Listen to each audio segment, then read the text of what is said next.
guys, welcome back to my YouTube channel. My name is Victoria Garrick, and this video could not have come at a better time. Literally yesterday, I woke up so anxious, like out of the blue. You know when you're like, oh, life's going great. Here it is. That was literally me, and I spent the entire day in bed just trying to, you know, it just wasn't fun. And so I feel especially close to this video right now because I'm making it the next day. So I'm channeling how I felt yesterday and what I did to get out of that funk, and maybe how some of you guys are feeling to hopefully help you. We're gonna jump right into this video. A few things before we start. If you haven't subscribed to this channel, make sure you do. I would really appreciate it. And if you already have been, I love you. Thank you. And I'm not a professional. These are just my personal 10 things I like to do that help me. So I hope that these are helpful to you. So the very first thing I want you to do when you get anxious is notice it without judgment. And what I mean by that is a lot of us, especially us anxious people, when we feel the anxiety, get double anxious and freak out because we're afraid of what we're gonna feel and we know it's gonna be uncomfortable. So it's almost like our brain is like, oh my God, okay, it's happening. Everybody stay calm. What's the procedure, everyone? And then we're like triple anxious because we're now freaking out about the fact that we're feeling anxiety and we're starting to get anxious. Trust me, I know, I have been there. So one thing that's really helped me is to really try to maintain a curious, uninvolved, unclingy emotional recognition to that moment. I am a human being that is experiencing a universal emotion of anxiousness. I am not anxiety. I am experiencing anxiety, something that many, many, many people are also experiencing in this same moment. And that really grounds me because I think about, okay, oh, I'm feeling this emotion that so many people feel right now. And as difficult as it might sound, or almost funny, I do want you to be optimistic and playful when you feel your anxiety come on. Like, okay. All right, she's here. She's here. Approach. The second thing you can do is write down what triggered you. Sit down with either a notepad or in your notes on your phone and just think about, okay, where did this come from? What was the trigger? And if we write those things down, eventually we can start to notice a pattern of, okay, what's setting me off and how can I get used to this? How can I fix this? Is this something that is manageable? Or, you know, what is causing me this uncomfortability? I can give a few examples for this one. I mean, when I think about volleyball, literally the smell of the gym was a trigger for me. That's an issue, right? Like when I walk into the volleyball gym and the smell triggers me before anything has even happened. So that was something I didn't even know until I really did this work and I thought, oh, it's the smell. So keeping a list of your triggers is good and helps educate you on sort of what is causing that anxiety. Number 3 is same but different. It is write down your thoughts. This is one of my favorite things to do because you guys, my thoughts are truly insane. I'm literally thinking like 5 years ahead of current time and it's all negative. And the benefit of doing this is you are literally going to talk yourself off the ledge, sis. We usually have our friends do this for us, but we can do this for us. And the way that we do this is we write down the thoughts, the irrational fears of, I'm gonna feel my life's gonna be over. And we write that thought down and we acknowledge that it is an over-dramatization? How do you, what's the word for that? It is being over dramatic. Okay, but someone comment down below the word I'm thinking of. What is the word? It is an over dramatic response. It is our anxiety causing us to be a catastrophic thinker and go from A to Z so fast. So we want to retrace our steps and reroute because that's not actually what's going to happen. My life is not going to be over if I don't get an A. So I'm going to write down that thought. And then I'm just gonna prove to myself that it is irrational and it's not true by writing down what actually would happen. My life will not be over. I might be sad, I might be upset for a while, but I will get over it and I will learn from it and I will be okay. The next one is to take 18 deep breaths. Why the number 18, Vic? Why? To be honest, I'm not 100% sure, although Nicole Davis told me to do it, and if Nicole Davis says it, I do it. But I like 18 because to me, 10 or like 8 just feels too quick. I'm like rushing through it. But 18 is weirdly such a long, specific number that if you do 18 deep breaths, you actually are calmer by the end of it. This is something I have done many times. I like to lay down when I do my breathing. This is Walla. If you guys have seen him in my videos, Max got him for me. Aww. And I love him. Yes, I'm 22 years old. Ooh, I'm 23 because I just had a birthday. Oh, I haven't said that before. Yes, I'm 23 years old and I have a stuffed animal. I won't use Walla actually for the sake of you guys seeing my stomach. So we're gonna go in through the nose, hold at the top, out through the mouth, nice and slow. Now when I'm doing this breathing, I like to say to myself, I'm breathing in and I'm breathing out. Because my thoughts do like to run wild when I'm anxious, and if you are thinking a million miles per minute while you're breathing, you're not gonna be able to fully calm down. So if you have to say something, just say I'm breathing in and I'm breathing out. And that usually helps me get a little bit more centered. The fifth thing I like to do, and this is one of my favorites, is try to center myself and ground myself in the present moment by thinking of the loudest sound in the room that I can hear, and then once I identify that, thinking of the quietest sound in the room that I can hear. I'd say the loudest thing I can hear is my mom must be making something in a bowl in the kitchen. This one takes a minute because you really want to find the quietest sound.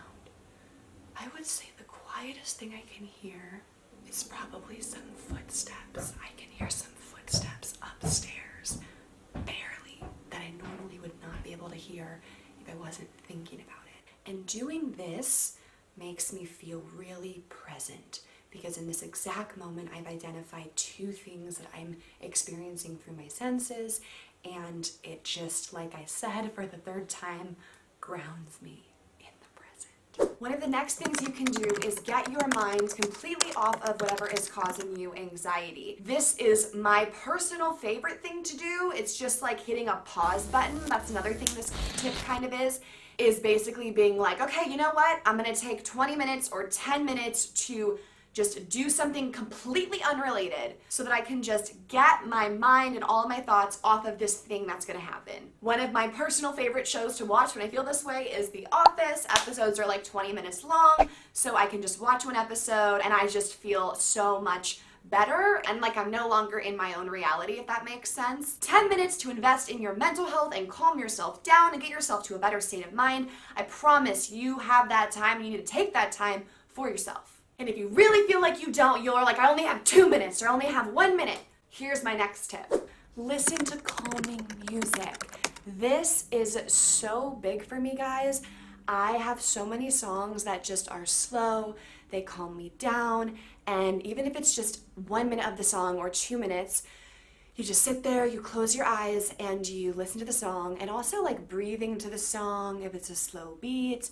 And fully getting yourself calm is one of my favorite things, and here are some of my favorite songs to do this to. First off, anything Norah Jones. I mean, she is angelic. I love listening to Norah Jones. My favorite ones by her are Turn Me On, Don't Know Why, and Sunrise. You guys, Slow Burn by Casey Musgraves. If you're feeling anxious, like just turn this on. When the Party's Over by Billie Eilish. Breathe In by Ariana Grande is straight to the anxiety. That's more of a hype one, but it just gets me like, I'm okay, we're all breathing through this. And then also Adele, Remedy by Adele, Stone Cold by Demi Lovato. There's so many good songs. And if you don't want anything pop or mainstream, Enya, Only Time, put it on. You're welcome. Who can say? The next thing you can do is escape the space. So if you are at your desk and you've been studying all day and it's making you anxious about the SAT, or you have been in your office all day doing phone calls, or you've just been sitting inside the convention center waiting, escape the space, go outside, reconnect with nature where we belong and where we are rooted in leaves. And just be in a totally different environment and spend some time out here. And once again, with everything you're doing, being really present and mindful. So maybe even you guys go barefoot. I'm barefoot right now. And walk and feel your feet as they touch the soil and your toes grab the grass and you are one with nature. Just getting up and moving from the environment that you are anxious in helps. It really helps. Also, can you guys hear all the beautiful sounds? Little birdies, wind, squirrels. The next one is think about the big picture. Why am I on my floor? I don't know, I just felt like this was kind of the thing you contemplate on the floor of your room in the middle of the day, to be honest. And what I mean by this is think about how the world, okay, we're gonna get into like an existential crisis, but the world is ginormous, the universe.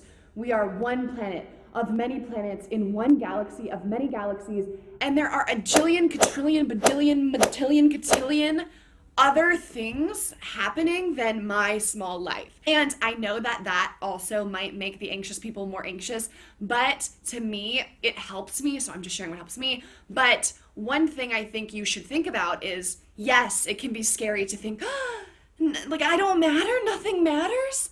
But instead of being like, nothing matters, how about, nothing matters, nothing matters.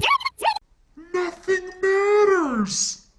Nothing matters. And like this exciting, cool, I can do this, I can do that, I could fail here, I could flunk that, and nothing matters. And to me, that reminder breath of fresh air of like, well, I'm just one human being, is this a simulation? I'm not even sure. Comforts me. I am just me, and there's a billion people who don't even know who I am, and there's a billion people who are not even thinking about me right now. No. I'm thinking about me. They're not. And so in the middle of my room, on the carpet, on the floor, I remind myself that I am in fact small. Lastly, the 10th and final thing on this list is to call someone who makes you feel like the best version of yourself. And when I'm thinking about who I want to call, there's friends that do different things for me. Like if I want to just laugh and have my mind taken off of it, I would call Natalie because she's so funny. I would just be like, Nat, tell me the story. I need to think about something else. Tell me a story. She's like, okay, I got you. So yesterday, and she's into a story and I'm laughing so hard. Or if I want to like dive into what I'm going through and get really good advice, I would call Aubrey because she's a great listener and she is always so non-judgmental and always there for me. Or I would call my mom because my mom just always knows what to say. And if you have one person that you can call when you are crying, when you are anxious, when you are stressed, when you are overwhelmed, you've won. Because just to have one person be there for you is enough. Those are my 10 ways to deal with anxiety. I hope they were helpful to you. I wanted to make those easy to use, something you could do right now at home. But one of the best things you could do if you have anxiety or you're feeling anxious a lot is talk to a professional, a mental health professional who can